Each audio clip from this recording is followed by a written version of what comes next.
ओम नमो भगवते वासुदेवाय। ओम नमो भगवते वासुदेवाय। नारायणं नमस्कृत्यं नरं चैव नरोत्तमं देवीं सरस्वतीं व्यासं ततो जयमुदीरये। नष्टप्रायेषु भद्रेषु नित्यं भागवत सेवया भगवती उत्तम श्लोके भक्तिर्भवति नैष्टिकी। कृष्णाय वासुदेवाय देवकी नंदनाय च नंदगोपकुमाराय गोविंदाय नमो नमः। जय श्री कृष्ण चैतन्य प्रभु नित्यानंद श्री अद्वैत गदाधर शिवासादि गौर भक्तवृंद।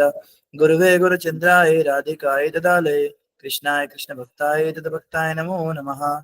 मूकं करोति वाचालं पंगुं लंघयते गिरिं यत्कृपातं हम वन्दे श्रीगुरुं श्री परमानंद माधवं श्री चैतन्येश्वरम्। हरे कृष्ण कृष्ण कृष्ण हरे हरे, हरे राम राम राम हरे हरे। हरे कृष्णा से भक्त और माताओं का हार्दिक स्वागत है आज की श्रीमद् भागवतम की इस कक्षा में। स्वागतम सुस्वागतम। और आज हम नया अध्याय प्रारंभ करेंगे जिसका नाम है अध्याय 10 द्वारका के लिए भगवान श्री कृष्ण का प्रस्थान। तो भगवान श्री कृष्ण ने द्वारका के लिए प्रस्थान किया, उसको हम पढ़ेंगे डिटेल में कि कैसे कैसे भगवान जो हैं गए हैं। क्योंकि आपने देखा पहले भगवान जाने ही वाले थे, लेकिन कुंती महारानी ने उनको रोकने की कोशिश की। फिर युधिष्ठिर महाराज के कहने पे भगवान रुक भी गए और उसके बाद अंतापुर में जाके उन्होंने उनको कुछ उपदेश दिया, क्योंकि वो बड़े शोक में थे। उनका शोक दूर करने के लिए फिर भीष्मदेव के पास वो सब गए और वहां पर जाकर उन्होंने क्या किया, भीष्मदेव की स्तुतियां सुनी। भीष्मदेव ने बड़ी सुंदर स्तुतियां की और उसके बाद में भीष्मदेव का शरीर छूटा। और अब जो है भगवान कृष्ण कहते हैं कि ठीक है, आपके कहने से मैं काफी समय रुक गया, लेकिन अब मुझे आज्ञा दीजिए, मुझे जाने दीजिए। तो अब भगवान द्वारका के लिए प्रस्थान करेंगे। द्वारका के लिए भगवान के प्रस्थान से पहले हम एक बार भीष्म स्तुति को गाएंगे। आप सभी सुन लीजिए, खाली मैं गा के सुनाता हूँ, क्योंकि भीष्म स्तुति बहुत सुंदर प्रार्थना है जिसको कि अध्याय के समापन के बाद हमें गाना ही था।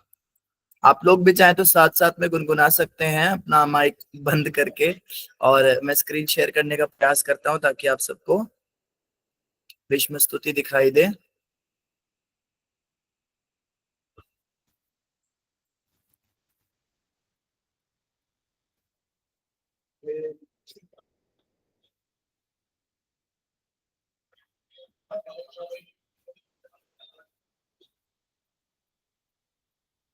हरे कृष्ण कृष्ण कृष्ण हरे हरे, हरे राम राम राम हरे हरे।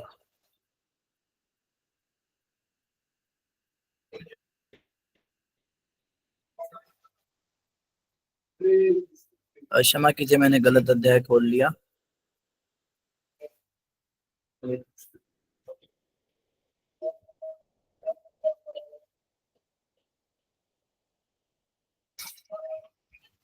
हाँ, यहाँ से जो है विष्णुदेव की स्तुति प्रारंभ हो रही है।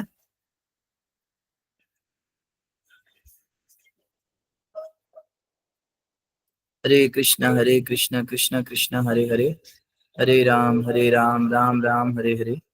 हरे कृष्ण कृष्ण कृष्ण हरे हरे, हरे राम राम राम हरे हरे। हरे कृष्ण कृष्ण कृष्ण हरे हरे, हरे राम राम राम हरे हरे।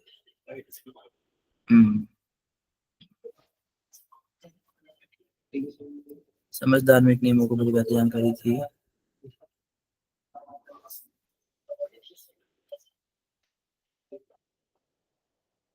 यहाँ से ही प्रारंभ है। हाँ जी, श्लोक नंबर 12 से पढ़ेंगे। अहो कष्टमहो न्यायं यद्यूयं धर्मनन्दनः जीवितुं नार्हथ क्लिष्टं विप्रधर्माच्युताश्रयः।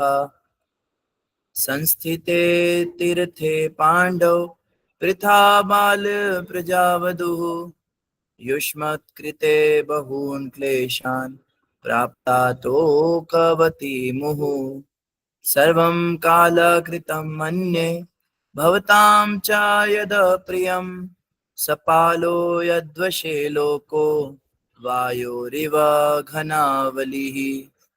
यत्र धर्मसुतो राजा गदापाणिर्वृकोधरः कृष्णो स्त्रीगाण्डीवं चापं सूरित् कृष्णस्तुतो विपत् नाहस्य कर्हि चिद्राजन् पुमान् वेद विदित् स्थितं यद्वे जिज्ञासया युक्ता मुह्यन्ति कवयोऽपि हि। तस्मादिदं दैवतन्त्रं व्यवस्य भरतर्षभ तस्यानुविहितो नाथ पाहि प्रजाप्रभुः। एष वै भगवान् साक्षात् आद्यो नारायण पुमान् मोहयन् मायया लोकं गूढश्चरति वृष्णिषु। अस्यानुभावं भगवान् वेद गुह्यतमं शिवः देवर्षि नारद साक्षात् भगवान् कपिलो नृप। यं मन्यसे मातुलेयं प्रियं मित्रं सुहृत्तमम् अकरो सचिवं दूतं सौहृदादथ सारथिम् सर्वात्मनः समादृशो यद्वयस्यानः कृते तत्कृतं वैषम्यं निरवध्यस्य न क्वचित्। तथाप्येकान्तभक्तेषु पश्य भूपानुकम्पितं यन्मे सूत्सयतस्तयजतः साक्षात् कृष्णो दर्शनमागतः। भक्त्यावेश्य मनो यस्मिन् वाचायन्नाम कीर्तयन् त्यजन् कलेवरं योगी मुच्यते कामकर्मभिः। सदेव देवो भगवान् प्रतीक्षतां कलेवरं यावदिदं हिनोम्यहम् प्रसन्नहासारुणलोचनोल्लसन् मुखाम्बुजो ध्यानपतश्चतुर्भुजः। सुत उवाच युधिष्ठिरस्तदा कर्ण्य शयानं शरपञ्जरे अपृच्छद्विविधानन्द्रा नृष्णीनां चानुरिष्णिताम्। अब भीष्मदेव की स्तुति पढ़ेंगे।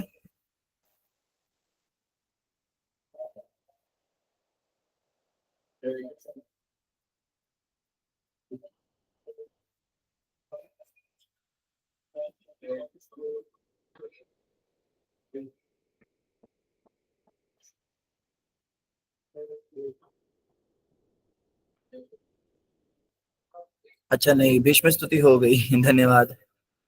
तो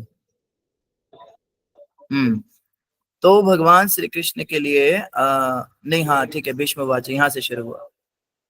इति मति रूप कल्पिता वितृष्णा भगवती सात्वत पुंगवे विभूम्नि स्वसुखमुपगते क्वचिद् विहर्तुं प्रकृतिमुपेयुषीं यद्भव प्रवाह। त्रिभुवनकमनं तमालवर्णं रविकरगौरवराम्बरं दधाने वपुरलककुलावृतान्नाब्जं विजयसखेरतिरस्तु मे नवद्या। युधितुर्गर्जो विधूम्रविश्वाक् कचलुलितश्रमवार्या लङ्कृतास्ये मम निशितशरैर्विभिद्यमाना त्वचि विलसत्कवचेस्तु कृष्णयात्मा।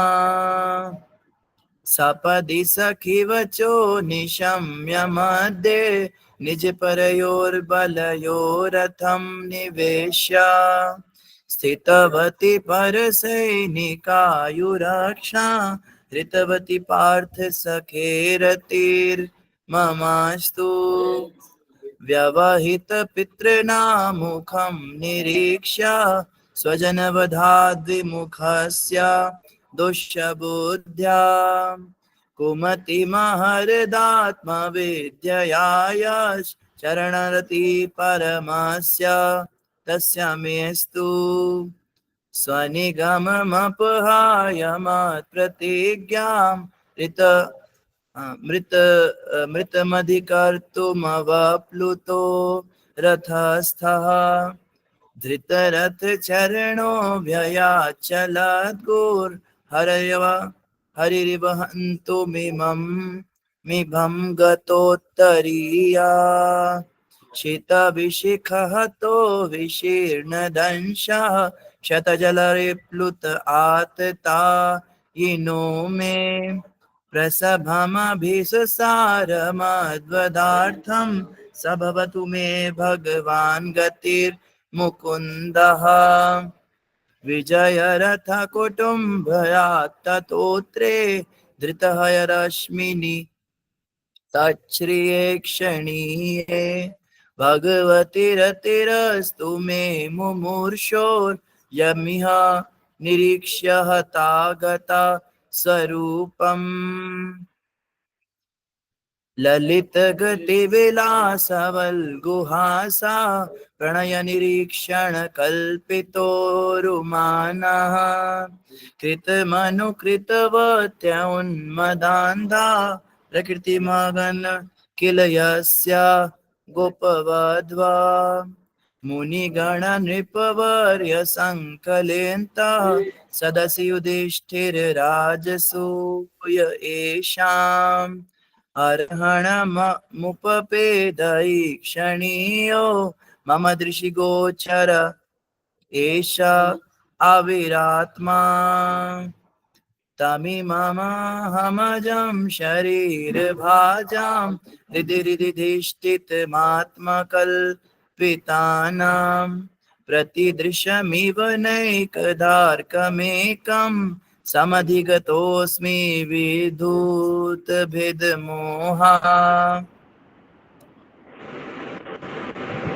श्री विष्णुदेव जी महाराज की जय, श्री विष्णु स्तुति की जय। इस प्रकार से विष्णुदेव की महिमा है जय हरे कृष्ण। जो हमने पढ़ी। हरे बोल।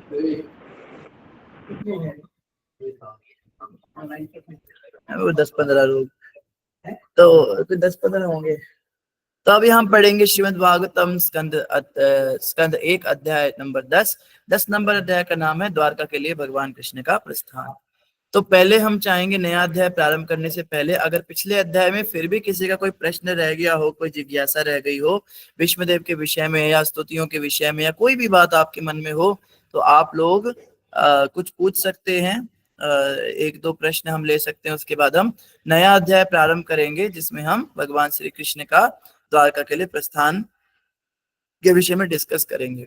किसी भक्त का किसी माता का कोई प्रश्न है तो हैंड रेज कर सकते हैं। किसी का कोई प्रश्न है? ठीक है, किसी का कोई प्रश्न नहीं है तो आइए अब हम शुरू करेंगे अध्याय नंबर 10 द्वारका के लिए भगवान कृष्ण का प्रस्थान। आप सभी अपना माइक अनम्यूट करेंगे और मेरे पीछे श्लोक पढ़ने का प्रयास करेंगे। श्लोक स्क्रीन पर आ चुका है, सभी मेरे पीछे बोलेंगे। शौनक उवाच शौनक उवाच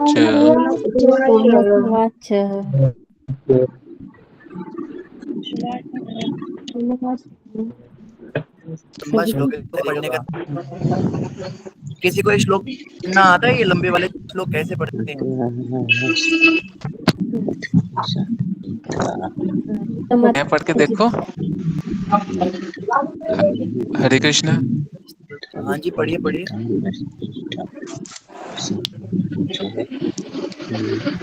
शौनक उवाच हत्वा सवरितः सप्त आततायिनो युधिष्ठिरो धर्मं वरिष्ठः सहानुजय। पढ़ने का तरीका कुछ और होता है।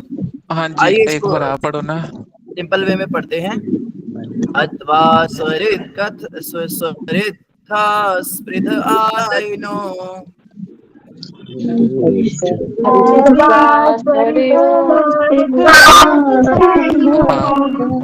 युधिष्ठिरो धर्मभृतां वरिष्ठः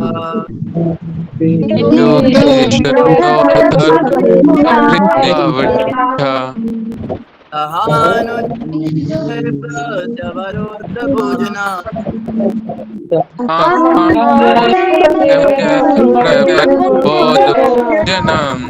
कथं प्रवृत्ता किमकारशक्ता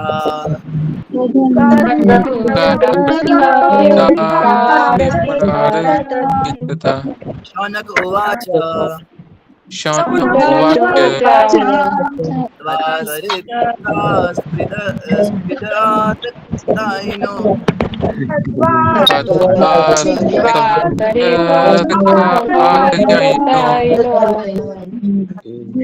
युधिष्ठिरो धर्मभृतां वरिष्ठः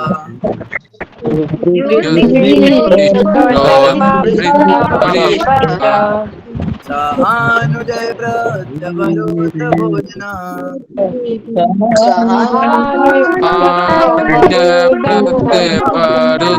भोजन कथं प्रवृत्ता किमकारशीतः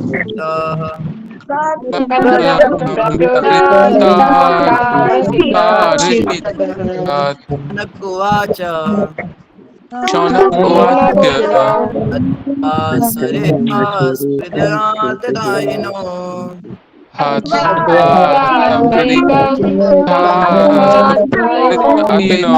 युधिष्ठिरो धर्मभृतां वरिष्ठः साहानुजय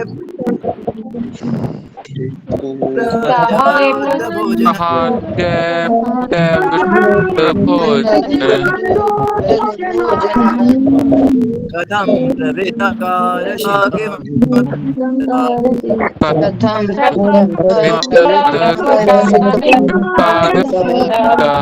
भोजन कथं बहुत धन्यवाद से श्लोक पढ़ा, कृपया से कर लीजिए। भक्त नए जो अभी पिछले एक या 2 महीने में जुड़े हैं वो भक्त लोग हैंड रेज करेंगे। कोई भी 3 डिवोटीज हैंड रेज करेंगे जो श्लोक पढ़ना चाहते हैं। न्यू डिवोटीज को पहले मौका दिया जाएगा। जो नए भक्त जुड़े हैं उनको प्राथमिकता दी जाएगी। जो अभी अभी जुड़े हैं 1 महीने 2 महीने या 3 महीने के अंदर, वे भक्त हैंड रेज करेंगे। हाँ, 2 भक्तों ने हैंड रेज किया, एक और डिवोटी हैंड रेज कर सकते हैं जो नए जुड़े हैं। जी, संध्या माता जी पढ़ेंगे।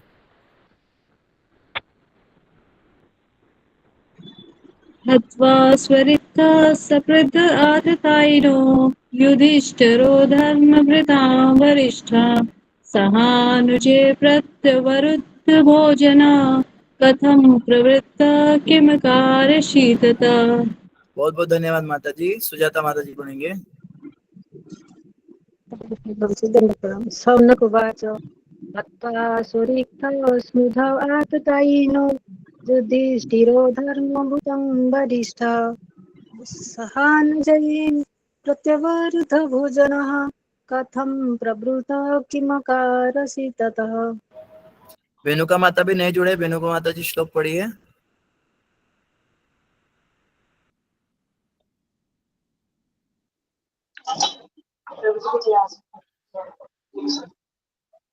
जी,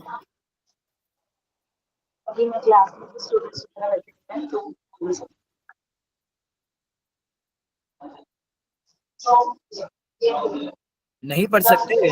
प्रभु जी वो क्लास में है स्टूडेंट्स के साथ। अच्छा अच्छा, हाँ, कोमल माता जी पढ़िए।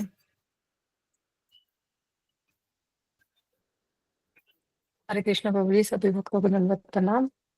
शौनक उवाच हत्वा स्वरिक्ता प्रथा अत्यानो युधिष्ठिरो धर्मभरतं वरिष्ठा सहानुजय प्रत्ययावरुद्धा भोजनाय कथं पविर्था किम अकरिष्यति ततः।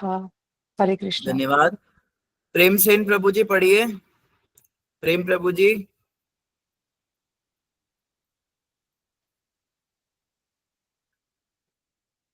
हरे कृष्ण प्रभु जी। पढ़िए। प्रभु जी, मैं क्या अभी लाइब्रेरी में हूँ तो मैं बात नहीं कर सकती, इसलिए। अच्छा अच्छा, ठीक है। सुमित प्रभु जी पढ़िए। हरे कृष्ण प्रभु जी। प्रभु जी, ये वृष्ट के पीछे 2 बिंदी आती है, इसका मतलब आ की आवाज आएगी? ये विसर्ग होता है, इसमें आहा पढ़ते हैं। आहा, वरिष्ठ। अच्छा, ये जैसे ये भोजनम होगा क्या? भोजना। भोजन, भोजन कहाँ पे है? हाँ, भोजना, हाँ, मैं एक बार बताता हूँ प्रत्यावृत्त आपको कैसे है भोजन, ना। वरिष्ठ भोजना। सहानुजै और भोजना प्रवृत्त किम कारशीततः, ऐसे पढ़ते हैं। ठीक है प्रभु जी, पढ़ते हैं अभी। पढ़िए। शौनक उवाच हत्वा सवृक्त सपृत आततिनो युधिष्ठिरो धर्मभृतां वरिष्ठा सहानुजय प्रत्यावृद्धभोजना कथं प्रवृत्ता किं कारयिष्यता। धन्यवाद। तो यहाँ पे जो है, धन्यवाद जिन भक्तों ने भी श्लोक पढ़ा। हम पढ़ रहे हैं शौनक उवाच। शौनक उवाच मतलब समझ ही गए, शौनक ऋषि ने कहा। अभी शौनक ऋषि कौन है? कौन बताएंगे शौनक ऋषि कौन है? अभी भीष्म देव जो हैं वो देह त्याग कर रहे थे हस्तिनापुर में, भगवान ने जाना है द्वारका में। तो शौनक ऋषि द्वारका में बैठे हैं या हस्तिनापुर में बैठे हैं? हाँ, कोमल माता जी बताएंगे। प्रभु जी वो निमिषाय में बैठे हैं और वो सुन रहे हैं भागवतम सुत गोस्वामी जी से, सुखदेव हाँ, गोस्वामी। हरे सूत कृष्ण। गोस्वामी से सही जवाब। सुत तो गोस्वामी। ये जो है, ये ना तो हस्तिनापुर में बैठे हैं, ना ही द्वारिका में बैठे। कहाँ बैठे हुए हैं? ये बैठे हैं नैमिषारण्य। नैमिषारण्य के जंगल से कथा प्रारंभ हुई थी। आप याद कीजिए, प्रथम स्कंद में प्रथम जो अध्याय था वो कैसे शुरू हुआ था? मुनियों की जिज्ञासा, कि सारे ऋषि मुनि इकट्ठे हुए थे। कितने 68,000 हुए थे, कितने हुए थे? 88,000 ऋषि जो हैं वो सब इकट्ठे हुए एक जंगल में। और उन्होंने सबने क्या किया, कलयुग आ रहा था तो उन्होंने देखा कि लोग जो हैं बड़े दुखी हो रहे हैं, बड़े कष्ट में आ रहे हैं। तो सबने मिलके मीटिंग करी। सबसे पहली मीटिंग विश्व शांति की वहां हुई थी। ये यूएनओ वगैरह सब बाद में बना। तो सबने मिलके मीटिंग करी, क्या किया जाए पूरी पृथ्वी पर लोगों को शांति हो। देखो, ऋषि मुनि कभी अपने बारे में नहीं सोचते, वो दूसरों के विषय में सोचते हैं। अपना घर गृहस्थी सब त्याग देते हैं और सारा जीवन कार्य करते हैं कि समाज का हित कैसे हो। हरे कृष्णा, राधिका माता जी, मैं म्यूट कर देता हूँ, कोई बात नहीं। तो इस तरह से उन सब ने क्या किया, उन सब ने मिलके एक मीटिंग करी 88,000 ऋषियों ने।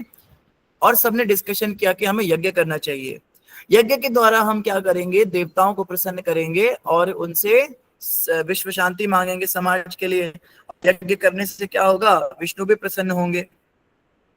लेकिन युग परिवर्तन हो चुका था। युग परिवर्तन हो गया था मतलब कलयुग में हरिनाम, हरे कृष्ण महामंत्र यही सर्वश्रेष्ठ है। तो ये बात अभी उनके इतना उनको समझ नहीं आई थी। वो सब यज्ञ कर रहे थे। यज्ञ करते करते करते करते आप सोचो 88,000 लोग यज्ञ कर रहे थे। कितने बड़े बड़े कुंड होंगे, कितना लाखों टन उसमें अन्न चला गया, घी चला गया, सब कुछ चला गया।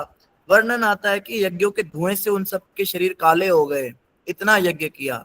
लेकिन फिर भी शांति उनको स्वयं को नहीं मिल रही, विश्व को क्या मिलती। तो वो सब लोग मंत्रणा करने लगे कि ऐसा क्या है जो हमें करना चाहिए। तब वहां पे जो है इस प्रकार से मंत्रणा हुई। तो फिर कुछ सुझाव आया कि आपको भागवत कथा करनी चाहिए। भागवत कथा, भगवान की कथा जो है यही सबको आनंद देगी। तो रोमहर्षण जी को कहा गया कि भाई ठीक है, इनको आप हमें कथा सुनाओ भगवान की। अब रोमहर्षण जी जो थे वो एक व्यासासन पर बिठाए गए, बड़ा सुंदर आसन लगाया, उनको बोला भागवत सुनाइए। तो इतने में क्या हुआ, वहां पे उस सभा में बलराम जी पधारे। जंगल का मामला है, जंगल के अंदर बलराम जी पधारे, सभी ऋषि खड़े हुए, उन्होंने प्रणाम किया।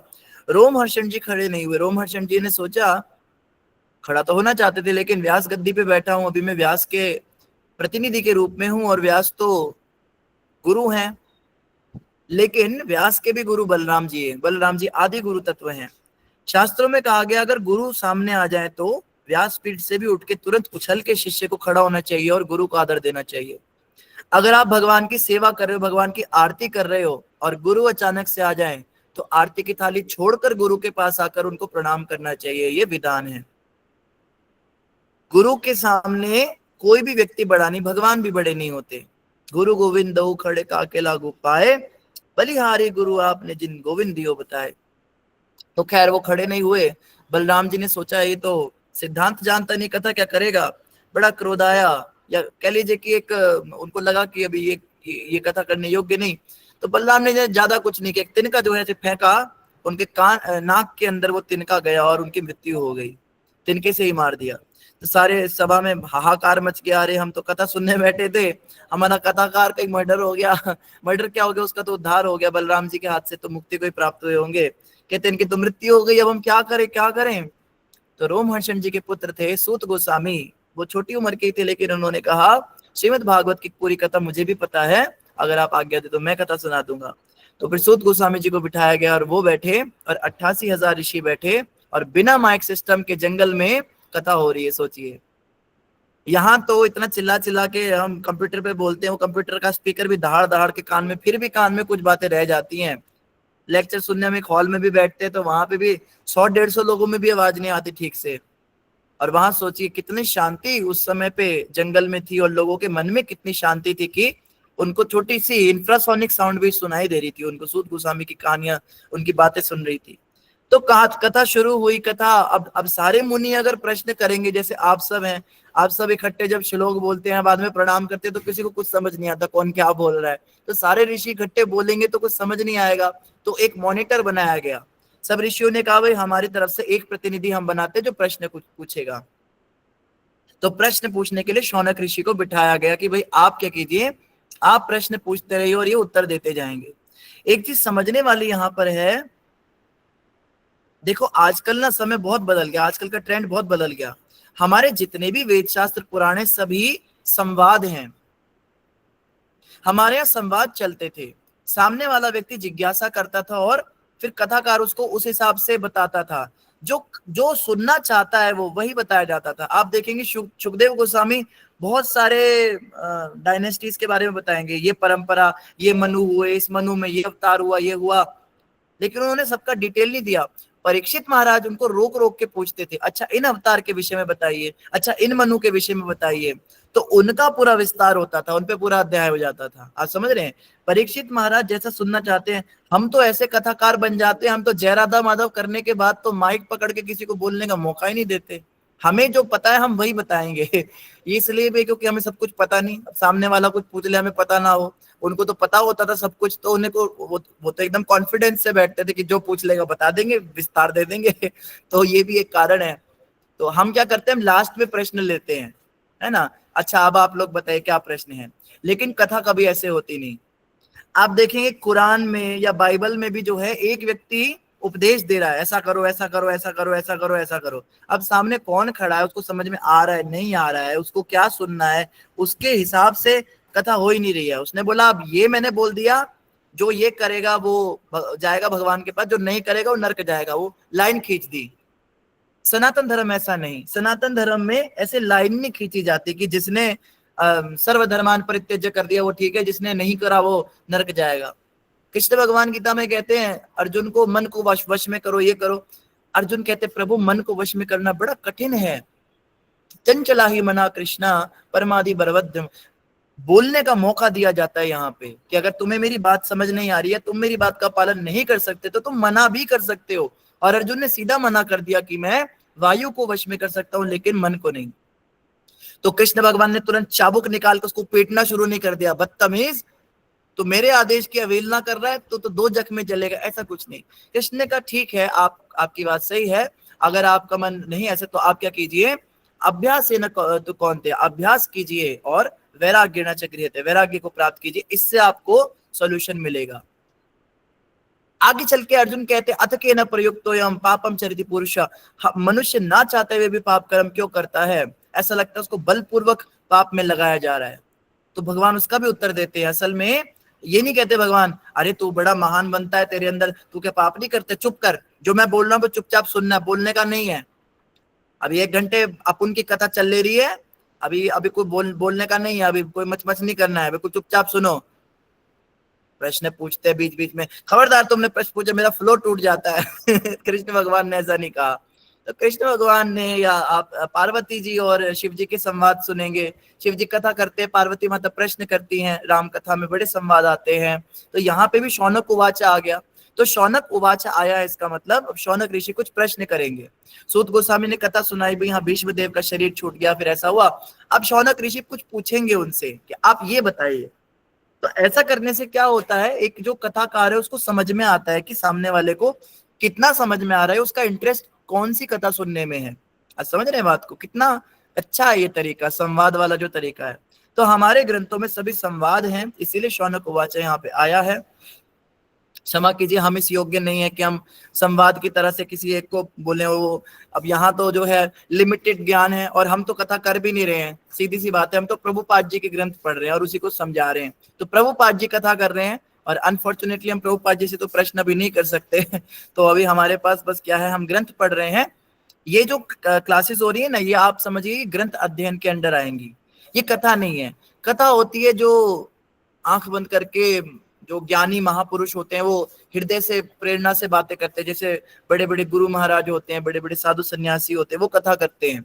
हम लोग कथा नहीं करते, हम खाली ग्रंथ पढ़ रहे हैं। ये पठन में आएगा, श्रवण भी कह सकते हैं उसको, लेकिन ये पाठ है। हम इस समय हम शास्त्र अध्ययन कर रहे हैं, ये बोल सकते हैं। ये कथा नहीं है, ये प्रॉपर कथा तो कम से कम नहीं है जो अभी हम कर रहे हैं, क्योंकि इसमें आपके पास ऑप्शन नहीं है कि आप कोई भी प्रसंग जो है बीच में पूछ सको।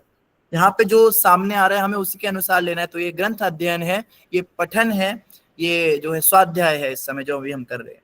तो खैर, शौनक उवाच, अब शौनक ऋषि सूत गोस्वामी से प्रश्न करेंगे। शौनक जी ने क्या पूछा? हत्वा स्वरिक्थ स्पृध।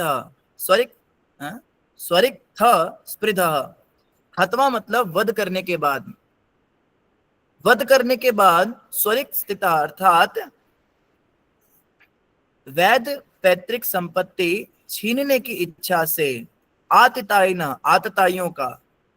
तो हत्वा मतलब वध कर दिया, मार दिया, हत्या कर दी।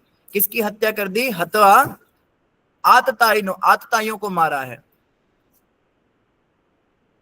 आतताई किसे कहते हैं? 6 प्रकार के आतताई होते हैं, जो आपको घातक विष दे, आपके ऊपर शस्त्रों से, घातक शस्त्रों से प्रहार करे, आपकी भूमि हड़प ले, आपकी स्त्री के ऊपर बुरी नजर डाले, आपको आपके घर में अग्नि लगा दे, और एक छठा और होता है। ये 6 प्रकार के आतताई शास्त्रों में बताए हैं। इन्हें ये वध के योग्य, इनको मार देना चाहिए। तो हत्वा आतताइनो, शौनक ऋषि कह रहे हैं अच्छा किया, मार दिया, आतताइयों को मार दिया। स्वरित स्मृति ही को कोई कह सकता है आप दुर्योधन को आतताई क्यों कहते हो? दुर्योधन कोई आतताई थोड़ी ना था, वो तो इतना बड़ा क्षत्रिय राजा था, इतने अच्छे वंश में पैदा हुआ था, कुरु वंश में उनका जन्म हुआ था। आप आतताई शब्द कैसे प्रयोग कर रहे हो? कोई व्यक्ति इस पे सवाल उठा सकता है ना। जैसे आजकल विवाद करने का एक ट्रेंड चल रहा है, आजकल बड़े विवाद होते हैं। कोई रावण को गलत व्यक्ति बता देगा तो अरे वो ब्राह्मण था, 4 वेदों का ज्ञाता था, आप उसका पुतला क्यों जलाते हो, आप उसको बुरा व्यक्ति क्यों कहते हो? तो किसी को भी कुछ कह दो, अगर सच्चाई भी बोल दो तो कड़वी लग जाती है। तो फिर बताना पड़ता है क्यों कह रहे हैं। इसलिए कह रहे हैं स्त्री लंपट था, इतना ज्ञान तो चलो उसको था, लेकिन पराई स्त्री के ऊपर बुरी नजर डालता था, इसलिए उसका जो है हम पुतला फूकते हैं।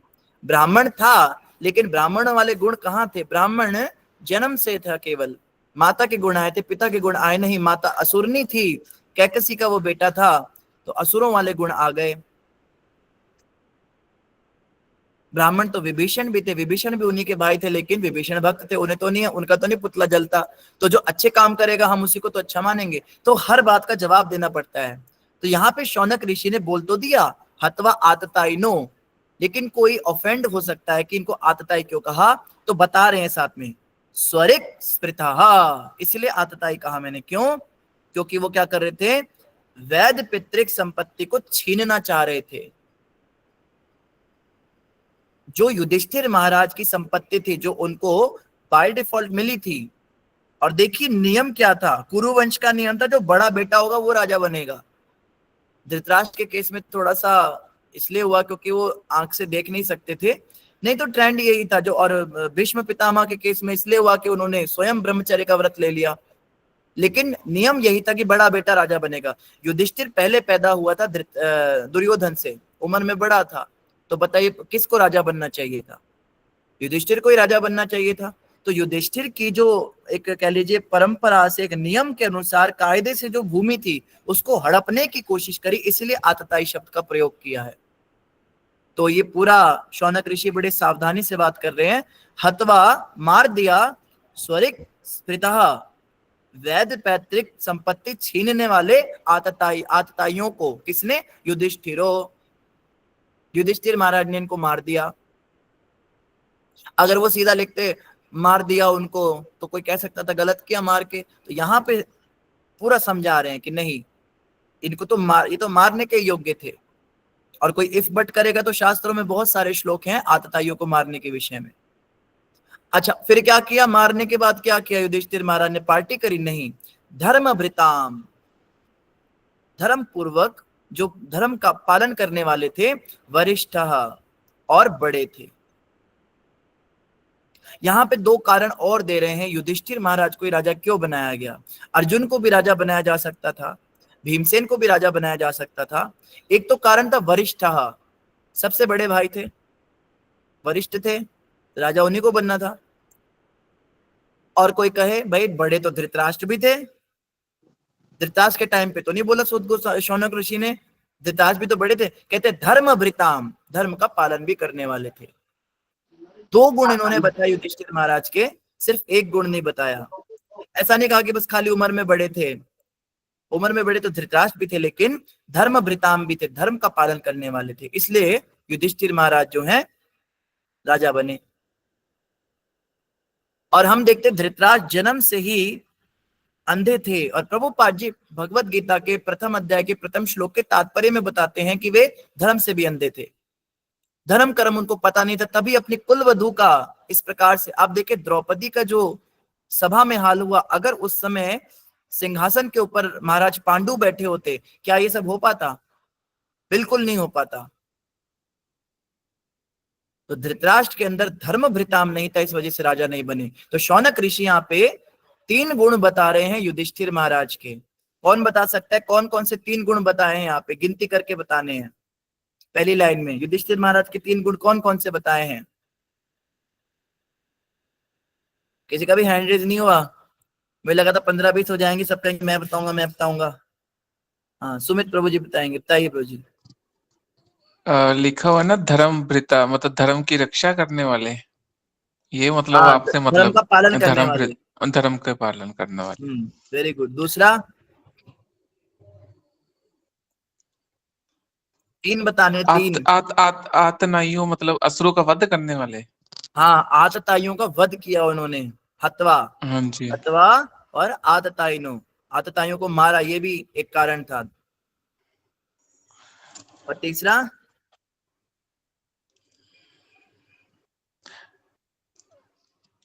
शिखा माता जी बताएंगे तीसरा। हरे कृष्ण प्रभु जी। प्रभु जी तो धर्म के राह पे चलते थे और सत्य बोलते थे, झूठ कभी नहीं बोलते थे। श्लोक से बताना है जो श्लोक में लिखा है। क्या प्रभु जी? जो श्लोक में लिखा है वही बताना है। तीन गुण श्लोक में कौन से बताए हैं? वो दो तो प्रभु जी ने बता दिया है, तीसरा यही मुझे पता था प्रभु जी। प्रभु जी ने जो दूसरा बताया था धर्म वाला, वही वाला रिपीट हो गया। धन्यवाद शिखा माता जी, आपने बिल्कुल सही बताया, लेकिन हम श्लोक से पूछना चाहते हैं जी। सुप्रिया माता जी बताएंगे। हरे कृष्ण प्रभु जी, धन्यवाद प्रणाम। वे वरिष्ठ पुत्र थे, सबसे बड़ा। वरिष्ठ पुत्र थे। और एक गुण था वो वरिष्ठ पुत्र थे, और दूसरा वे धर्म के पालन करने वाले थे, और तीसरा वो आतताई को वध करने वाले थे, हत्वा। वेरी गुड, बिल्कुल सही जवाब, सभी ने सही जवाब दिया। तो उनके अंदर तीन गुण थे जिस वजह से उनको राजा बनाया गया। एक तो वो बड़े पुत्र थे इसलिए राजा बनना था, दूसरा वो धर्म का पालन करते थे इसलिए राजा बने, और तीसरा उन्होंने क्या किया? आतताइयों का वध किया, जो कि शास्त्रों के अंदर बताया है करना चाहिए। अगर उन्होंने आतताइयों का वध ना किया होता तो वे कभी राजा नहीं बन पाते। आगे कह रहे हैं सहानुजय, सहा अनुजय, अनुज कहते छोटे भाई को, और अनुजयी ही विसर्ग आ गया, इसका मतलब ये प्लूरल में छोटे भाइयों के, सहा मतलब साथ, तो सहा अनुजयी मतलब अपने छोटे भाइयों के साथ क्या किया उन्होंने? प्रत्यवरुद्ध भोजनः, प्रत्यवरुद्ध भोजना, भोजन का मतलब होता है खाना, लेकिन यहाँ पे भोजन का मतलब खाना नहीं है, भोजन का मतलब है आवश्यकताओं को स्वीकार करना, और प्रत्यवरुद्ध का मतलब होता है रोक दिया। तो उन्होंने क्या कर दिया, अपने छोटे भाइयों के साथ उन्होंने आवश्यकताओं को स्वीकार करना रोक दिया।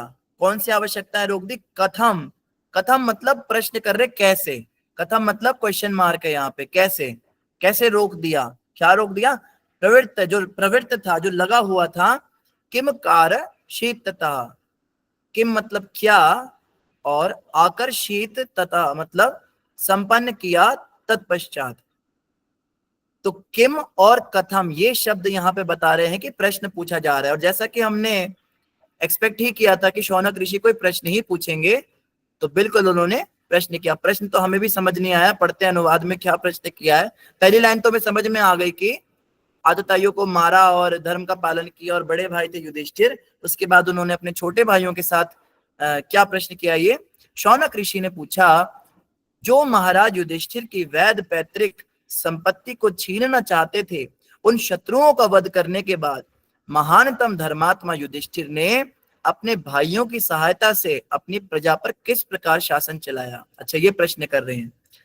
पहला प्रश्न ये है कि उन्होंने शासन कैसे चलाया अपनी प्रजा के ऊपर, कैसे उन्होंने उसका पालन किया।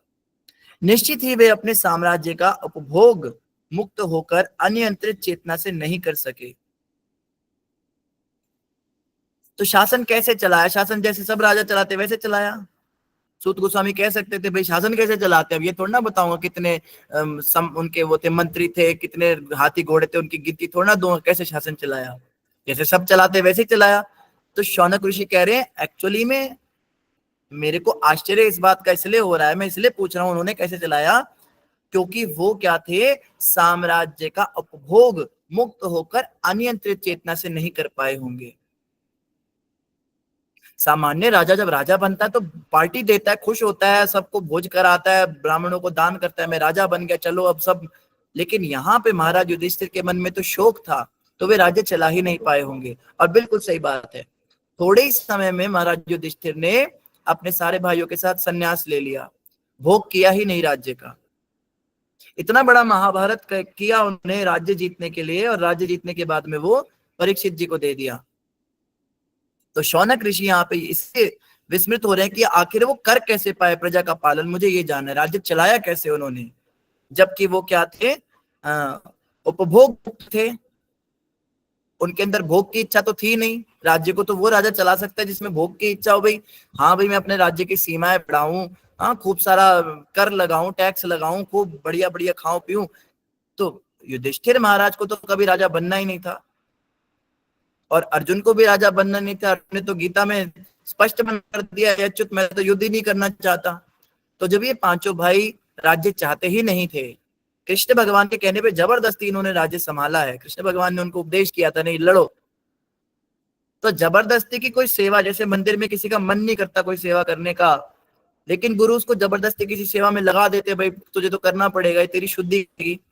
तो बेमन से सेवा करना बड़ा मुश्किल काम होता है। हमारा मन नहीं करता जप करने का, एक माला भी करने का, लेकिन करनी पड़ती है क्योंकि उसी से शुद्धि होगी। महाप्रभु ने कहा है, प्रभुपाद जी ने कहा 16 माला। मन मार के कोई काम किया जाए, मंगल आरती उठना कितना ज्यादा कठिन होता है। मुझे इतने साल हो गए आज मंगल आरती करते हुए, लेकिन आज भी सुबह उठने का मन करता नहीं। देखो ऐसा हम सोचते वो दिन कब आएगा जीवन में जब 3 बजेंगे 4 बजेंगे और एकदम आंख बड़ी बड़ी बल्ब की तरह खुल जाएंगी, चलो भगवान के दर्शन करने जाते हैं, आज ठाकुर जी के दर्शन करेंगे, नहा धो के तैयार होके पहले बैठे होंगे हम। तो शंख की आवाज सुन के तो हम दौड़ते हैं, अरे शंख बज गया भागो। तो पता नहीं कब वो दिन आएगा, भगवान कृपा करेंगे। तो खैर मन मार के कोई कार्य किया जाता है तो उसमें उसको हम ठीक से कर नहीं पाते। उस जो काम हम पूरे मनोयोग से करते हैं, जिसमें हमारा बहुत मन लग रहा है, बहुत हमारा हम उसमें नई नई चीजें आविष्कार करते हैं, इस काम को और अच्छा कैसे कर सकते हैं, इसको और परफेक्टली कैसे कर सकते हैं, इसमें और क्या डाले और क्या डाले। लेकिन जिसको मन मार के करते हैं उसको मिनिमम से मिनिमम में करते हैं। अच्छा इसके बिना काम चल जाएगा, इसके बिना चलो ये रहने देते हैं, चलो आज से ये भी रहने देते हैं, कम से कम इतने में काम चल जाएगा। तो वो होता है कम कम कम करना, और ये होता है ज्यादा ज्यादा ज्यादा करना। तो निश्चित रूप से युधिष्ठिर महाराज जिस प्रकार से राजा बने, इन्होंने तो अपना राज्य गवा दिया होगा, सीमाएं लुटा दी होंगी, इस तरह का कुछ मतलब मन में विचार है शौनक ऋषि के। और अनियंत्रित चेतना से भी नहीं किया होगा, चेतना एकदम स्थिर है उनकी। ये तो साधु हैं, साधु वाले लक्षण होकर राजा का काम कर कैसे सके, ये मुझे जानना है। इसलिए शौनक ऋषि कह रहे हैं कैसे राज्य किया मुझे बताइए। ऐसी स्थिति में, ऐसी मनस्थिति में, ऐसे साधु भाव के साथ, ऐसे अनिच्छा से राज्य को भोगने की समस्त आकांक्षाओं का परित्याग करके आखिर राज्य चला कैसे पाए, ये विस्मय है, ये मुझे बताइए। तो तात्पर्य हम कल पढ़ेंगे, समय लगभग पूरा हो गया है। प्रभुपाद जी बहुत सुंदर बताएंगे तात्पर्य में कि शौनक ऋषि के इस प्रश्न के पीछे क्या रहस्य है। और इन्हीं शब्दों के साथ सभी का धन्यवाद, समय लगभग पूरा हो गया है। किसी भक्त का, किसी माता जी का कोई प्रश्न है तो आप अपना प्रश्न कर सकते हैं हैंड रेज करके, नहीं तो हम आज की कथा को यहीं समापन करेंगे। किसी भक्त का कोई प्रश्न है तो पूछ सकते हैं। ठीक है, आज किसी भी भक्त का कोई प्रश्न नहीं है। बहुत बहुत धन्यवाद, इन्हीं शब्दों के साथ सभी का धन्यवाद। तो हमारे बीच में आदि नारायण प्रभु जी हैं। हरे कृष्ण प्रभु जी। हरे कृष्णा प्रेम प्रभु जी। प्रभु जी मेरा प्रश्न है, लेकिन कथा से नहीं, ऐसे मतलब खुद से है। मतलब जैसे आपने कहा ना कि हम माला करते हैं या पूजा पाठ करते हैं तो हमारा मन नहीं लगता है, तो ऐसा क्यों होता है कि हाँ एक दिन होता है, 2 दिन, उसके बाद फिर मन वापस से कि नहीं छोड़ रहे देते हैं, इसकी और ध्यान में करते, ऐसा क्यों होता बहुत है? अच्छा प्रश्न है प्रभु जी। ये प्रश्न जो है इसका उत्तर हमें भगवत गीता से ही मिलता है, जो भगवान को अर्जुन ने प्रश्न किया कि मनुष्य ना चाहकर भी पाप कर्म क्यों करता है, ऐसा लगता है बलपूर्वक उसको पाप कर्म में लगाया जा रहा है। अब अर्जुन के इस प्रश्न को थोड़ा और एक्सटेंड हम कर सकते हैं कि मनुष्य चाहकर भी अच्छे काम को नहीं कर पाता है। ऐसा लगता है कि कोई अंदर से कोई फोर्स है जो बलपूर्वक उसको अच्छे काम करने से भी रोक रही है। तो भगवान कृष्ण ने गीता में उत्तर दिया है, काम ऐशा क्रोध ऐशा रजोगुण समुद्भवा। ये काम से उत्पन्न क्रोध है, जो बाद में, जो रजोगुण से उत्पन्न काम है, जो बाद में क्रोध का रूप ले लेता है। तो हमारे हृदय में काम वासना है, जिसके कारण हम भगवान का जप नहीं कर पाते। काम वासना का मतलब होता है भोगने की इच्छा। अगर माला करने से हमें मजा आया तो हम माला करेंगे, भोग वृत्ति है। अगर प्रसाद खाने में हमें स्वाद आया तो हम वो प्रसाद खाएंगे। अगर भगवान के दर्शन करने में हमें अच्छा लग रहा है, सुंदर सुंदर भगवान ने कुछ पहना है, तो हम दर्शन करेंगे। हम तो भक्ति के कार्य भी भोग के लिए ही करते हैं। मैं अपनी बात करता हूँ, आप सबकी तो नहीं कह सकता मैं। तो मैं तो यहाँ पे भी भोग वृत्ति लेकर बैठा हूँ। तो जिस दिन मेरी माला बढ़िया से हो रही है, एकदम अपने मुझे अच्छा लग रहा है, कहने का मतलब, उस दिन तो मैं माला कर लूंगा। लेकिन जिस दिन मुझे बहुत मेहनत करनी पड़ रही है, बहुत ज्यादा माला हो ही नहीं रही है, और एक एक मन का खींचने में जो है मन बड़ा विचलित कर रहा है, तो मैं माला को छोड़ दूंगा। तो ये काम है, ये काम का मतलब होता है भोग करना। तो भगवान की भक्ति भी हम भोग करने के लिए करते हैं। मान लो आज अनाउंसमेंट हो जाए कि कोई भी जो है जो 16 माला करेगा, किसी को वैकुंठ प्राप्ति नहीं हुई, कोई गोलोक धाम नहीं जाए, किसी को कृष्ण प्रेम नहीं मिलेगा, तो कौन हरि नाम जपेगा? कोई भी नहीं जपेगा। यहाँ भी भोग वृत्ति है कि हम गोलोक में जाके मजा करेंगे, जन्म मृत्यु के चक्कर से पार हो जाएंगे, भगवान के साथ आनंद करेंगे। हालांकि ये जो है ये सतोगुणी भोग वृत्ति है, इसमें कोई गलत बात नहीं है। लेकिन जो शुद्ध भक्त होते हैं वो इस इच्छा का भी परित्याग कर देते हैं। जैसे शिला भक्ति विनोद ठाकुर हैं या चैतन्य महाप्रभु हैं, वो कहते हैं हमें तो भगवान के धाम भी नहीं जाना, हमें तो बस जन्म पर्यंत जन्म भगवान के भक्तों की सेवा मिले। एक भक्त हुए, मैं उनका नाम भूल रहा हूँ, वो तो यहाँ तक कहते हैं कि वैकुंठ में जाके कोई फायदा नहीं है, क्योंकि वहां पे भगवान की कथा सुनने को नहीं मिलेगी। वहां तो भगवान डायरेक्ट है, उनका संग ही होगा, उनकी सेवा ही होगी। और सेवा भी क्या होगी वैकुंठ में? मन में सोचो तो भोजन आ जाएगा, गंदगी वहां होती नहीं, धूल मिट्टी होती नहीं, ना झाड़ू लगाने को मिलेगा, ना खाना बनाने को मिलेगा, ना प्रसाद बनाने को मिलेगा। यहीं पे ठीक है। यहाँ पे सेवा में लगे हुए, यहाँ पे सेवा इतनी है। वहां तो करोड़ों लक्ष्मियां लाइन में लगी रहती, सेवा है ही नहीं वहां पे। तो यहाँ पे रहकर भक्तों की सेवा करना, उसी में उनको आनंद है। और वो कहते हैं यहाँ पे भगवान की कथा सुनने को मिलती है, कीर्तन सुनने को मिलता है, वहां बैठ के भगवान की कथा सुनेंगे। भगवान से मिलने में वो सुख नहीं है जो भगवान से मिलने की लालसा में सुख है। जैसे शादी के पहले, लौकिक एक उदाहरण है, शादी के पहले लड़का लड़की फोन पे लगे रहते हैं, दिन में भी बातें कर रहे, रात में भी बातें कर रहे, 24 घंटे बातें कर रहे। इतनी बातें लाते कहाँ से हैं? और आजकल तो वीडियो कॉल का जमाना है, वीडियो ऑन करके सोए हुए हैं, सुबह उठा तो वीडियो कॉल दोनों की चल रही है। मतलब इतना ज्यादा क्या एक दूसरे से लगता है कि बस विवाह हो जाए हमारा, फिर तो हम दिन भर बस एक दूसरे को छोड़ेंगे नहीं, दिन भर बातें करते रहेंगे। लेकिन शादी के बाद में क्या होता है, लड़की अगर नाम भी ले ले प्यार से तो ऐसा लगता है जैसे कोई कौवा काए काए कर रहा है, उसकी आवाज कान में चुभती है, पत्नी की आवाज इतनी चुभती है, कान में फ्रस्ट्रेट हो जाता है आदमी, कहते धीरे बोला करो, ये मेरे को अभी डिस्टर्ब मत करो, ऐसे हो जाता है। कहती शादी के पहले तो मैं फोन पे बोलते थे ये वाली लाइन दोबारा बोलो, ये मुझे ऐसा कह के बुलाओ, मुझे वैसा कह के बुलाओ, अब क्या हो गया, कहते अब नहीं है वो चीज रही। पत्नी भी कहती है पति को, क्या ये बार बार ऐसी बार बार मेरे सामने आ जाओ, तो हट जाओ सामने से, तुम्हें देख देख के बोर हो गई मैं। तो मिलन में वो सुख नहीं है जो मिलने की लालसा में। इस संसार के अंदर भी हम ये एक देख सकते हैं उदाहरण, ये तो चलो काम है, लेकिन भगवान के धाम में देखो ये काम कहाँ से आया। शुद्ध कृष्ण प्रेम ने ही विकृत काम का रूप लिया है। जो आदि रस था भगवान के प्रति, जो शुद्ध हमारा शुद्ध प्रेम था, वही संसार में विकृत होकर काम रूप में आया है। तो कुछ ना कुछ ट्रेड्स तो मैच होते हैं, तो बेटर है भगवान से दूर रह के जो भगवान की याद में, जो भगवान से मिलने की जो तड़प है, उसमें जो आनंद है।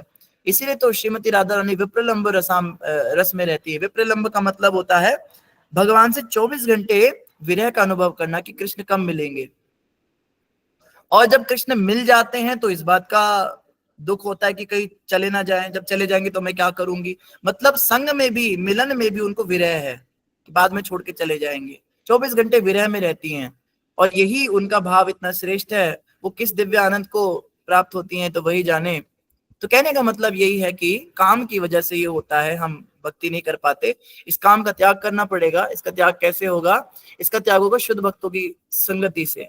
अगर भगवान के किसी शुद्ध भक्त का हमें संग मिल जाता है, हम इतने फॉर्चुनेट हैं, उनकी कृपा से, उनके आशीर्वाद से ये काम वासना जा सकती है, अन्यथा कोई रास्ता नहीं है।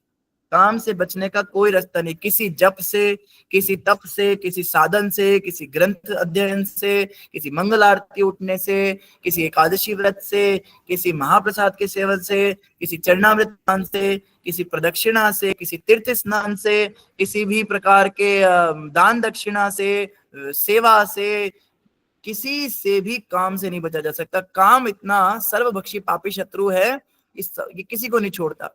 बड़े बड़े देवताओं को नहीं छोड़ा इसने, बड़े बड़े ऋषि मुनियों को नहीं छोड़ा। भक्त भी कई बार पतित हो जाते हैं, उनका भी पतन हो जाता है। तो काम से बचने का एकमात्र तरीका जो प्रभु पार्टी ने दिया है, stick to the lotus feet of a pure devotee. किसी शुद्ध भक्तों के चरणों को एकदम कस के पकड़ लिया जाए, और बिल्कुल भी हल्का सा भी उनके चरणों को छोड़ाने के काम फिर से पकड़ लेगा। काम ऐसी चीज है। तो अगर हम इतने सौभाग्यशाली हैं कि किसी शुद्ध भक्त की संगति हमें मिल रही है, उनका डायरेक्ट एसोसिएशन मिल रहा है, उनसे कथा श्रवण करने को मिल रही है, उनकी सेवा करने को मिल रही है, उनकी आज्ञाएं मिल रही हैं, वो हमें आज्ञा दे रहे हैं, हम उसका पालन कर पा रहे हैं, तो ही हम काम से मुक्त हो पाएंगे। फिर भजन भी होगा, भक्ति भी होगी, सेवा भी होगा, फिर सब कुछ हो जाएगा। तो सारे प्रॉब्लम्स की जड़ जो है ये काम है, और इस काम से बचने के लिए कोई साधन काम नहीं आता। कोई ये ना सोचे कि हम घर में बैठ के 64 माला करते हैं तो हम काम से बच जाएंगे। आप 192 माला भी कर लीजिए, आप फिर भी नहीं बचेंगे। ऑफ कोर्स यहाँ हम हरिनाम की महिमा को कम नहीं कर रहे, हरिनाम की तो बहुत महिमा है, लेकिन भगवान खुद कहते हैं गीता में, क्या कहते हैं भगवान, तुम जो है तत्वदर्शी गुरु के पास जाओ, उनसे जिज्ञासा करो, और वे तुम्हें ईश्वर का साक्षात्कार कराएंगे, क्योंकि उन्होंने सत्य को जाना है। तद विद्धि प्रणिपातेन परिप्रश्नेन सेवया उपदेक्षन्ति ते ज्ञानम ज्ञानिनः तत्वदर्शिनः।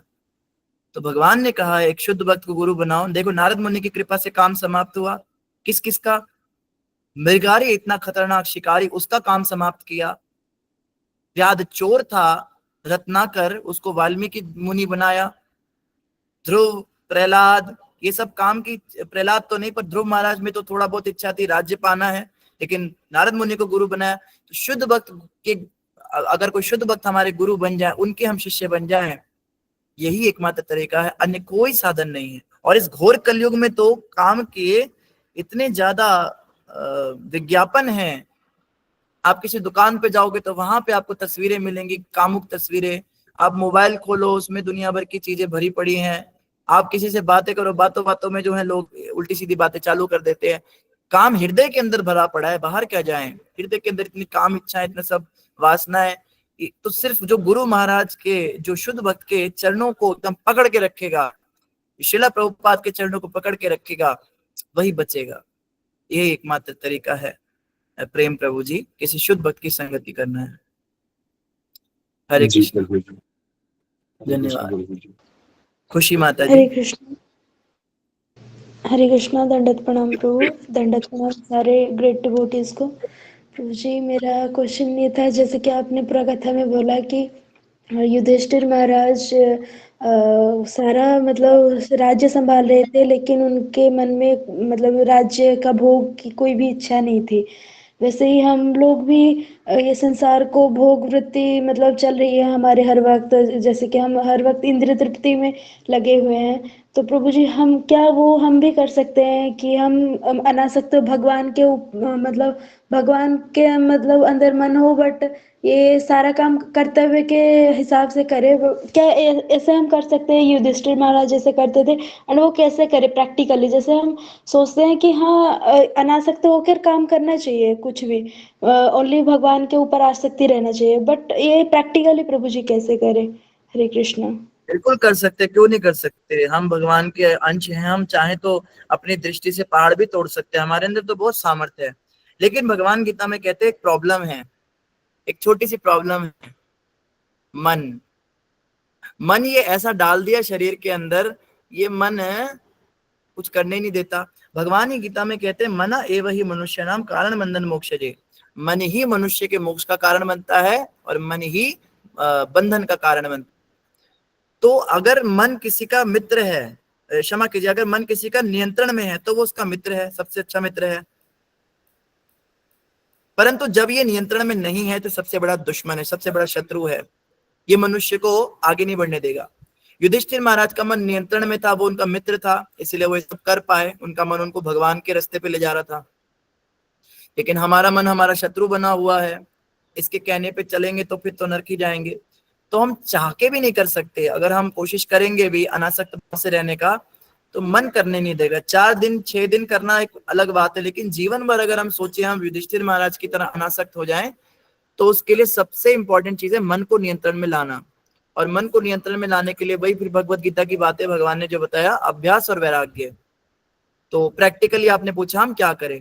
आप क्या कीजिए माता जी, मैं आपको पर्सनली रेकमेंड करना चाहूंगा गुरु महाराज की कृपा से, आप श्री उपदेशामृत पढ़िए।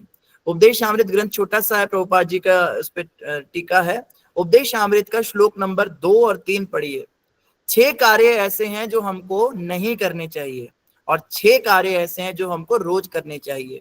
अगर हम इसका ध्यान रखेंगे, हम 6 कार्यों से बचे रहेंगे और 6 कार्य जो करने उनको करेंगे, तो अनासक्त भाव बड़े आसानी से आ जाएगा हमारे अंदर, हम बचे रहेंगे।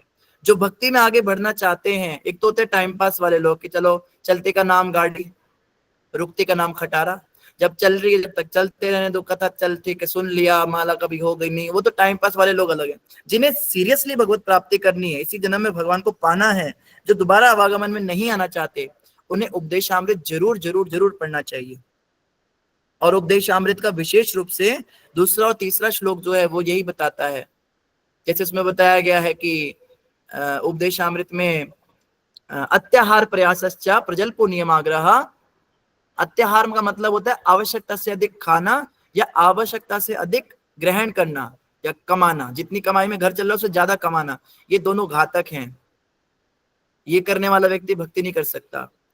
अत्याहार प्रयास, प्रयास का मतलब बहुत ज्यादा मेहनत करना भौतिक जगत में, इसको तो पाके रहूंगा, ये तो खरीदना है, ये तो बनाना है घर, बहुत ज्यादा मेहनत करना। तो प्रयास उसमें जो लग गया वो भक्ति कहाँ करेगा, उसका मन उसी में लगा रहेगा 24 घंटे, वही उसके दिमाग में स्कीम्स आती रहेंगी कैसे इसको पाना है। प्रजल्पो नियमाग्रह, प्रजल्प मतलब जो भगवान से रिलेटेड बातें नहीं है ऐसी बातें लोगों से करना, ईश्वर विहीन चर्चाएं करना। नियम आग्रह का अर्थ होता है नियमों का पालन नहीं करना, भक्ति के नियमों का पालन, उसमें सावधानी ना रखना। तुलसी को जैसे रोज जल चढ़ाना चाहिए, रोज परिक्रमा करनी चाहिए, रोज भगवान के आगे मंगल आरती गानी चाहिए, रोज 16 माला करनी चाहिए, नियम है। इनमें ढिलाई बरतना, करेंगे नहीं करेंगे ऐसे, इस व्यक्ति को तो ऐसे 6 चीजें उन्होंने बताई और 6 चीजें उन्होंने बताई हैं जो बहुत अच्छी होती है भक्तों के लिए। जैसे उसमें वो बताते हैं धैर्य के विषय में बताते हैं, मैं श्लोक भूल गया, तो ऐसे ही वो बड़ी सारी बातें बताते हैं उसमें। उत्साह निश्चय धैर्य तत्त कर्म प्रवर्तनात्, उत्साह होना चाहिए हमेशा, धैर्य होना चाहिए और जो आचार्यों ने कर्म किए उसके अनुसार चलना चाहिए। तो ये आप पढ़िएगा माता जी, आपको बहुत गाइडेंस मिलेगी। हरे कृष्णा। खुशी माता जी आप नहीं लग रही हैं, आप पहले नहीं आपको देखा हमने। जी प्रभु धन्यवाद। प्रभु जी मैं एक्चुअली दूसरे मतलब ग्रुप में एडेड हूँ। मैं ये ग्रुप में ऐड होना चाहती थी। मैंने अशोक चावला प्रभु जी को बोला तो उन्होंने मेरे को ऐड किया है, बट ऐड नहीं हो रहा है मेरा। मेरे को कुछ व्हाट्सएप में नोटिफिकेशन वगैरह नहीं आ रहा है। वो मेरे पर्सनली मेरे को ये लिंक भेजा तो मैं ऐड हो पाई अभी। लोके खुशी माता जी, मैं अभी एक देवी का आवाहन करता हूँ, सारी मुसीबतें दूर करती हैं। ओम सुमिता माता नमः। सुमिता माता प्रकट हो। लगता है आज मैंने ठीक से प्रार्थना नहीं करी। सुमिता हरे माता कृष्णा नमः। प्रभु जी। सुमिता माता आज हरे प्रकट कृष्णा नहीं हो रही, प्रभु क्या जी, चक्कर है? वो नहीं है सर, शायद हरे नहीं है। कृष्णा प्रभु जी, दंडवत प्रणाम प्रभु जी। है प्रभु जी। आ गए माता जी, धन्यवाद। हरे कृष्णा। हरे कृष्णा माता प्रभु कई जी। बार थोड़ा विलंब कर देती है आने में, जब वो हमारी प्रार्थनाएं शुद्ध नहीं होती हैं। तो सुमिता माता जी, खुशी माता की समस्या का हल कर दीजिए। हाँ मेरे को ना मैं अपना नंबर डाल दे रही हूँ, आप मेरे को ना पिंग करिए, मैं आपको ऐड कर दूंगी, डायरेक्टली ऐड कर दूंगी। माता जी मैं ये चैट बॉक्स में मेरा नंबर दे रही हूँ, आप प्लीज मेरे को ऐड कर दीजिए। अच्छा अच्छा, आप अपना नंबर दे दीजिए, मैं कर देती हूँ माता जी। जी माता जी, धन्यवाद। धन्यवाद माता जी। हरे कृष्णा, हरे मुझे कृष्णा। खुशी माता जी से बात करनी थी। हरे कृष्णा माता जी, आपने मुझे पहचाना? माता जी मैं सबको पहचानती हूँ, सुजाता माता जी को पहचानती हूँ, बेबी मंडल माता जी को पहचानती हूँ, मैं ये सबको पूछ रही थी कि पहचानती हूँ आप माता बहुत जी। पुरानी भक्त हैं और आपको मैं जानती हूँ और आप बहुत अच्छा भजन गाती हैं बहुत। ये तो वही मैं बोल रही हूँ, आप तो बहुत पुराने हैं माता जी। आप बीच में ये थे तो आपकी बीच में मैरिज हो गई तो किसी वजह से आप फिर ग्रुप छोड़ दिए आपने। लेकिन नहीं आप माता जी, तो बहुत पुरानी भक्त और सिंसियर और बहुत मतलब बोले तो बहुत आप में गुण बहुत भरे हुए। आपके भजन सुन के तो बहुत हमें प्रेरणा मिली। और माता जी आपका जो पुराना नंबर है वही नंबर है ना अभी भी? नहीं माता जी, वो मेरा जो जो शादी वगैरह था वो तो माता जी 2 महीने में वो सब कुछ खराब हो गया। एंड मैं मतलब गुरुजी जब भी थे तभी, क्षमा कीजिए, गुरुजी जो थे उनके बाद उनसे डिस्कनेक्ट हुआ। फिर मैं यहाँ लोकल इस्कॉन टेम्पल से कनेक्टेड हुआ, फिर वहाँ पे कथा वगैरह सब कुछ सुना। एंड अभी मैं वो चाह रही हूँ कि यहाँ पर मैं गोवर्धन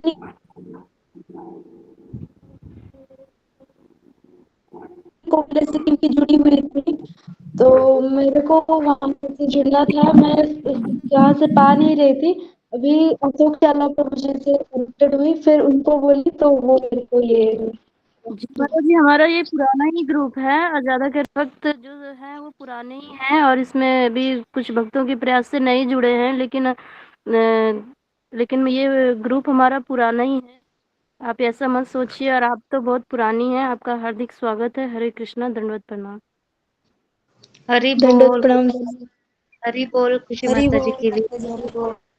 जी जी जी, हरे बने रहिए माता जी ग्रुप के साथ, अभी ग्रुप मत छोड़िएगा।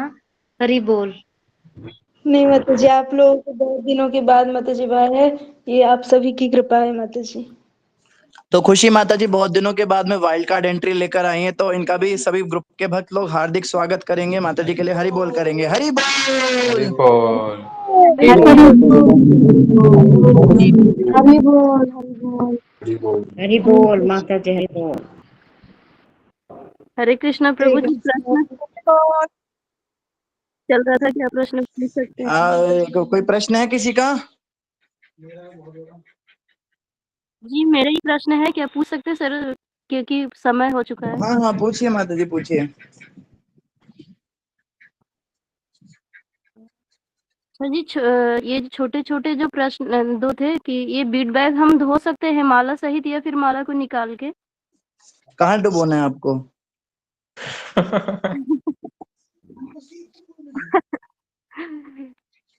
नहीं, वो बीट बैग जो होती है ना हमारी, जब झोली माला, हाँ जी।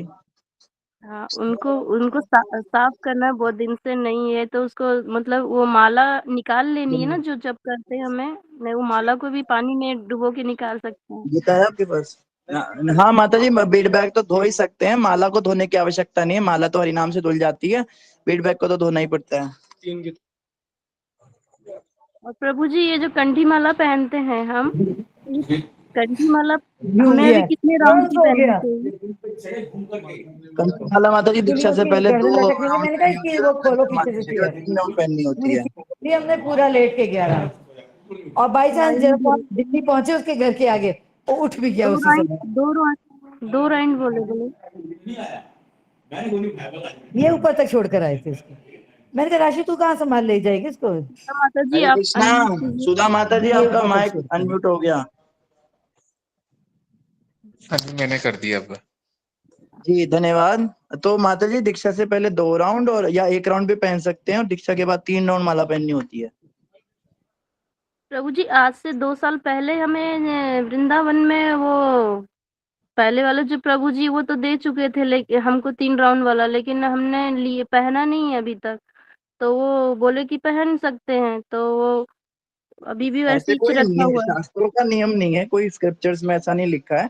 ये इस्कॉन का बनाया हुआ नियम है कि हम दीक्षित और नॉन दीक्षित भक्तों को पहचान सकें, तो ये हमने अपने आप में बनाया है। ऐसा कोई मतलब इस्कॉन के बाहर के लोग इसको पालन नहीं करते, क्योंकि ये शास्त्रों का कोई नियम नहीं है। जी प्रभु और जी। ऐसा भी नहीं है कि इसका पालन करना बहुत वो है, इसमें अपराध लगेगा। बस ये है कि भक्त लोगों को थोड़ा सा आसानी हो जाती है पहचानने भी, भाई दीक्षित भक्त हैं और ये जो है फिर ये नॉन दीक्षित भक्त हैं, अभी तो इनसे इतनी बात करनी है जो भी है। जी प्रभु जी। यही पूछना था कि ये 2 राउंड 3 राउंड और ये 1 राउंड का क्या मतलब है? ठीक कुछ है। भक्त ये भी मानते हैं जो अच्छा बहुत स्ट्रिक्टली पालन नहीं करते, अभी तो वो थोड़ी पतली वाली कंठी पहनते हैं, ऐसा भी कहते हैं वो कि 1 राउंड पतली वाली पहनते हैं। लेकिन ऐसा कुछ मतलब प्रभुपाद जी ने नहीं कहा कि पतली वाली पहन के आप प्याज खा सकते हो, मोटी वाली पहन के आप लहसुन खा सकते हो, और बिना पहने आप जो मर्जी खा सकते हो। तो पाप तो लगता ही है। तो अपनी अपनी धारणाएं हैं, इसमें कई सारे मत हैं। जी प्रभु जी। जी प्रभु जी। धन्यवाद। रूबी माता जी।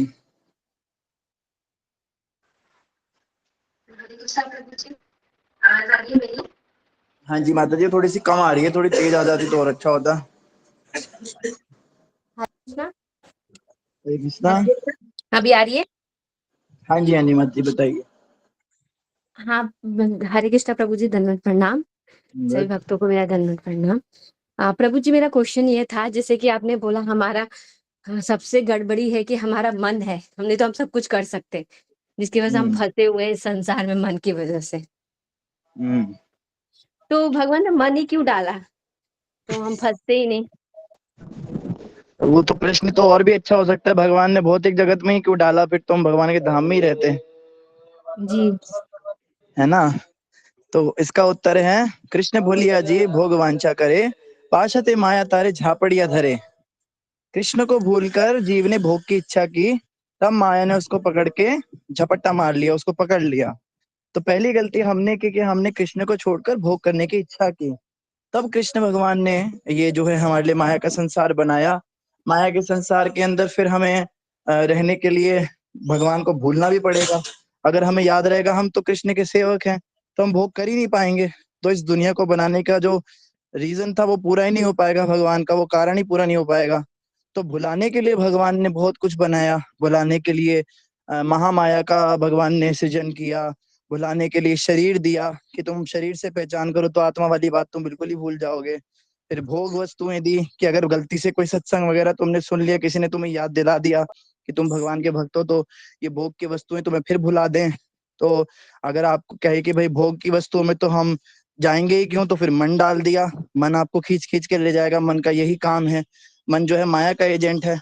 वो क्या करता है, वो हमें भोग की वस्तुओं की ओर आकर्षित करके ले जाता है ताकि हम भूले रहें।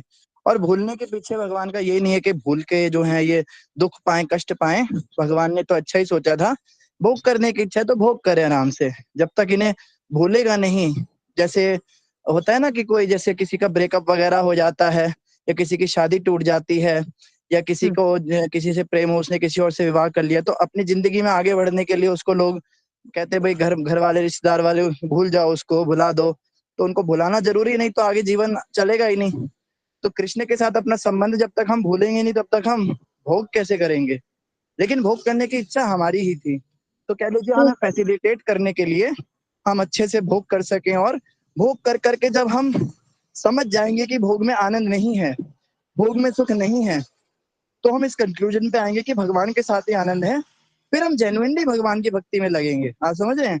ये हमारे शुद्धिकरण के लिए हमें भगवान ने दिया है कि जी हम एक बार जो है खूब सारा प्रयास करें संसार में भोग करने का, खुश रहने का। तो जब सारे प्रयास तो विफल हो जाएंगे क्योंकि संसार में सुख तो है ही नहीं, तो फिर हम भगवान की ओर मुड़ेंगे, फिर हमारा जेन्युइन वाला प्रेम भगवान से होगा जो अभी नहीं था। तो इसलिए भगवान ने प्रक्रिया बनाई है जिसके द्वारा हम भोग कर सकें। तो प्रभु जी, जैसे कि अब हम तो बच्चे हैं, तो जैसे कि हमारे बच्चे गलती करते तो हमको समझाते हैं कि मार डांटते हैं कि मत करो, ये गलत बात है। तो भगवान ने हमें नहीं समझाया होगा क्या ऐसे? कुछ बच्चे ऐसे होते हैं माता जी, वो समझाने से सुनते ही नहीं, थप्पड़ मारो फिर भी करते हैं, उनको छुप छुप के करते, चोरी चोरी करते हैं, फिर भी करते रहते हैं। प्रभुपाद जी वो बताते हैं, प्रभुपाद जी के छोटे बेटे थे, उनका नाम था प्रयाग। तो पंखा चल रहा था, वो जो टेबल फैन होता है, तो प्रयाग बार बार उंगली डाल रहा था पंखे में। तो प्रभुपाद जी की जो पत्नी है वो उनको मना कर रही थी, उनका नाम राधा रानी था। तो राधा रानी बार बार हटाती थी उनके हाथ को, नहीं बेटा उंगली नहीं डालनी, वो बार बार उंगली डाल रहा है। तो प्रभुपाद जी ने क्या किया, अब वो कहने से तो सुन नहीं रहा था, प्रभुपाद जी ने स्विच बंद कर दिया। पंखा जब थोड़ा कम हुआ, प्रभुपाद ने कहा बेटा डालो उंगली, कोई बात नहीं। बेटा बड़ा खुश, मैं तो चाह ही रहा था। जैसे उसने उंगली डाली, उसको तो एकदम से झटका लगा। उंगली पे कुछ हुआ तो नहीं क्योंकि पंखा मतलब कम था, लेकिन उसको हल्का सा कुछ झटका लगा। फिर प्रभुपाद कहते बेटा दोबारा डालो, नहीं नहीं नहीं नहीं अब नहीं डालूंगा। अरे डालो ना, ना ना ना नहीं डालना। प्रभुपाद ने उसकी उंगली पकड़ी, डालना बेटा, ना ना ना, पीछे हट के भाग गया। प्रभुपाद ने कहा भी जिंदगी में कभी उंगली नहीं डालेगा। तो कुछ जी, बच्चों को, धन्यवाद। जो अच्छे बच्चे होते हैं ना, वो कहने से समझते हैं, जैसे आप कह रहे हो भगवान समझा देते। हम बदमाश बच्चे हैं प्रॉब्लम तो ये है ना, हम कहने से समझने वाले हैं ही नहीं। हमें कहा नहीं होगा क्या भगवान ने बहुत कुछ समझाया, भगवान ने, राधा रानी ने रो रो के समझाया। आज भी गोलोक धाम में वो रोते हैं हमें याद करके, उनकी आंखों में आंसू आते, कहाँ ये फंसे हुए संसार में। उस समय भी रोए थे, पर हम तो पागल थे उस समय अपनी इच्छा की पूर्ति के लिए। हमने कहा नहीं, हम तो भोग करेंगे। तो फिर भगवान क्या करते, फिर भगवान ने कहा जाओ भाई भोग करो, फिर उसके बाद जब तुम्हारी उंगली कटेगी फिर तुम वापस आ ही जाओगे। तो प्रभु जी, अभी तो हम कोशिश प्रयास कर रहे हैं, तो क्या अभी हमें तो बहुत अब ऐसा लगे जन्म लगेगा जाने में। तो कर्म हमारे खत्म होंगे तब हम जाएंगे यहाँ से, तो ऐसा। हमारे पास दो रास्ते हैं, या तो हम बदमाश बच्चा ही बना रहे हैं और उंगली के कटने का इंतजार करें कि बिल्कुल ही जब भोग कर करके हम बिल्कुल फ्रस्ट्रेट हो जाएंगे, उस दिन का इंतजार करें। या फिर हम सुधर भी तो सकते हैं, हमारे पास ये ऑप्शन भी तो, हम अच्छे बच्चे बन जाएं और शास्त्रों की, वेदों की बात सुन के, गुरु की बातें सुन के और चले जाएं। और अगर आप कर्मों की बात करते हैं तो भगवान ने कह दिया गीता में, माँ शुचा डरो मत, माँ शुचा डरो मत। क्या, हम तम सर्व पापेभ्यो, मैं तुम्हारे सारे पापों को एक क्षण में समाप्त करने की क्षमता रखता हूँ। मेरे पास, मेरी कृपा में जितनी शक्ति है उतनी तुम्हें पाप करने की शक्ति नहीं है। तो भगवान कहते हैं माँ शुचा डरो मत, लेकिन क्या, सर्वधर्मान परित्यज्य, ये तो करना पड़ेगा। माँ में कम शरणम ब्रजा, मेरी एक की शरण अगर तुम लोगे, सारे धर्मों का परित्याग करोगे, एक सेकंड में सारे पाप खत्म कर दूंगा। कर्मों की क्या तुम बात करते हो, कर्मों के लिए क्या डरते हो, वो मेरे लिए कोई छोटी बात ही है। जी प्रभु जी, धन्यवाद प्रभु जी, बहुत अच्छे से माँ एक्सप्लेन शुचा, किया आपने। हाँ डरना नहीं है, बस इस रास्ते पे आगे बढ़ते जाना है, अपने आप सब हो जाएगा माता जी। जी प्रभु जी। ठीक है, धन्यवाद सभी भक्तों का। इन्हीं शब्दों के साथ डॉक्टर रेखा माता जी आज आपसे आज्ञा ले लेते हैं। नहीं प्रभु जी, आज्ञा की कोई बात नहीं प्रभु जी। बहुत बहुत धन्यवाद आपका, आपने हमारे लिए समय निकाला। इतना धन्यवाद प्रणाम। हरे कृष्णा। ग्रंथराज श्रीमद् भागवतम महाप्राण की जय, जगत गुरु श्रील प्रभुपाद की जय, गौर भक्त वृंद की जय। वंशा कल्पतरु निश्चय कृपा सिंधु व्यर्चा पतितानां पावनेभ्यो वैष्णवेभ्यो नमो नमः। अनंत कोटि वैष्णव वृंद की जय। नमस्कार श्रील दाता। हरे कृष्णा। हरे हरे कृष्णा प्रभु जी, धन्यवाद प्रणाम। हरे कृष्णा सभी वैष्णव भक्त को, हरे हरे कृष्णा। कृष्ण प्रभु जी, हरे कृष्ण हरे कृष्ण सारे हरे भक्तों को कृष्णा प्रभु जी, आपके चरणों में कोटि दंडवत प्रणाम। सभी वैष्णव भक्तों को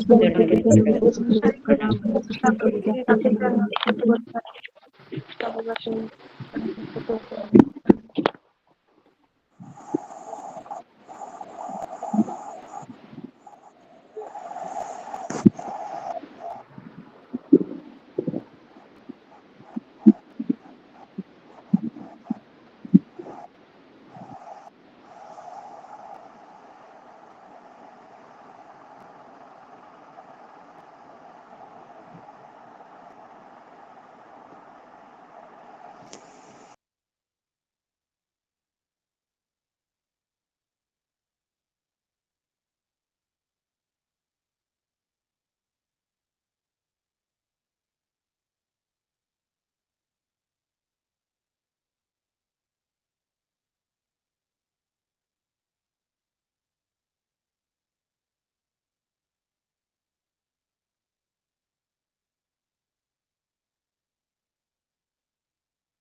हरे कृष्ण, सुधा माता जी दंडवत प्रणाम, मंजू माता जी दंडवत प्रणाम, सुमिता माता जी, प्रमोद माता जी दंडवत प्रणाम।